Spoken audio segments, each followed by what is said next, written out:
Rahasia buku ajaib. Di sebuah desa kecil, hiduplah seorang anak bernama Raka. Ia adalah anak yang ceria dan suka bermain bersama teman-temannya. Namun, ada satu hal yang tidak terlalu disukainya belajar. Baginya, buku hanya sekumpulan tulisan yang membosankan. Ia lebih senang bermain di luar daripada duduk membaca atau mengerjakan tugas sekolah. Suatu hari, saat hujan turun deras dan lapangan bermain becek, Raka terpaksa berlindung di perpustakaan sekolah. Ia berjalan berkeliling dengan malas, menelusuri rak-rak buku yang tinggi. Saat sedang melihat-lihat, matanya tertuju pada sebuah buku tua yang berdebu di sudut rak paling atas. Sampulnya berwarna emas dengan tulisan yang sudah mulai pudar, Rahasia Ilmu Pengetahuan. Penasaran, Raka mengambil buku itu dan meniup debunya. Begitu ia membuka halaman pertama, tiba-tiba cahaya terang menyelimuti dirinya. "Ah!" Raka berteriak panik saat tubuhnya tersedot masuk ke dalam buku. Saat membuka mata, Raka menemukan dirinya berada di sebuah ruangan besar yang penuh dengan buku yang terbang di udara. Di depannya berdiri seekor burung hantu tua berjubah ungu dan berkacamata tebal. "Selamat datang, Raka," kata burung hantu itu dengan suara lembut.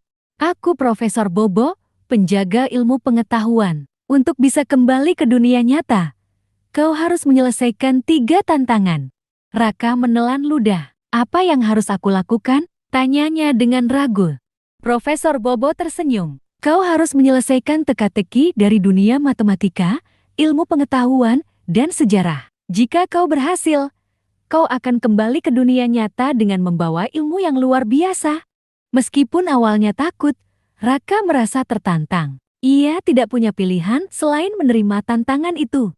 Tantangan pertama, matematika. Raka dibawa ke sebuah taman yang penuh dengan angka yang melayang-layang di udara.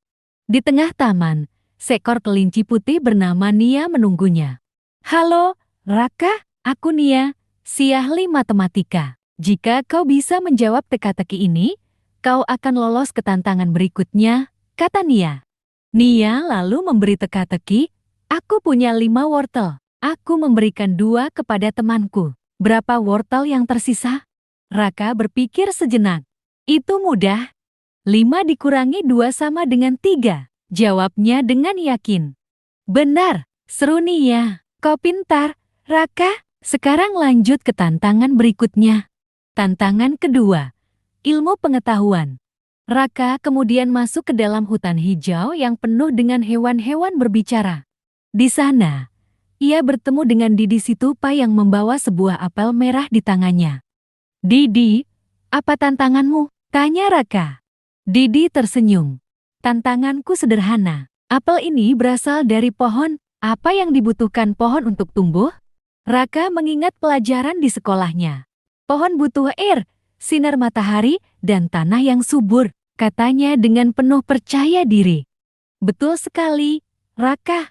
Kau mulai menyadari bahwa ilmu itu menyenangkan, kan?" kata Didi sambil mengedipkan mata. Raka mengangguk. Ia mulai merasa belajar itu seperti sebuah petualangan seru. Tantangan ketiga, sejarah. Tantangan terakhir membawanya ke sebuah ruang besar dengan tembok penuh lukisan tokoh-tokoh terkenal. Di tengah ruangan, Profesor Bobo menunggunya dengan senyum bijaksana.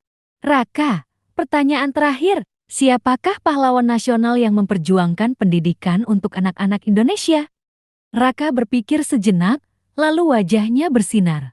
"Aku tahu, itu Ki Hajar Dewantara." Profesor Bobo mengangguk puas.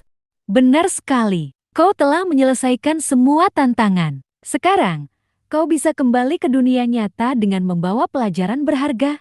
Tiba-tiba, cahaya terang kembali menyelimuti Raka. Ia menutup matanya dan merasa tubuhnya melayang.